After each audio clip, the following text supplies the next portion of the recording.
Hinati ko lang siya sa 4, tapos iniwa ko ng pais lang.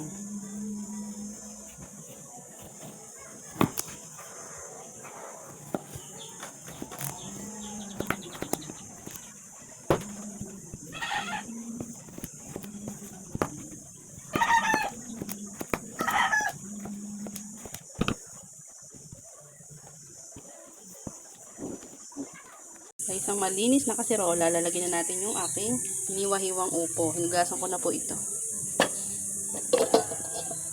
Dami.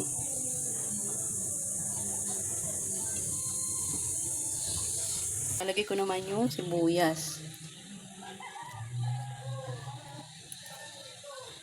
At yung pinitpit kong luya.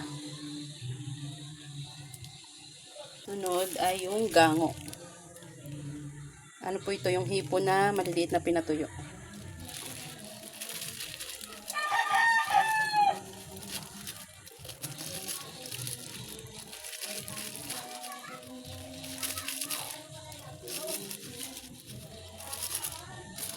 Tapos, pampalasan natin ay ano lang, asin.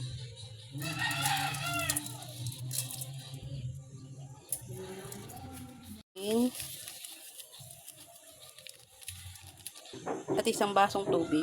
Tagtutubig naman po yung upo. Buksan ang apoy at lutuin. Yan mga mare, kumukulo na. At eto, pag ganyan na mga mare, luto na yung upo. Tikman natin.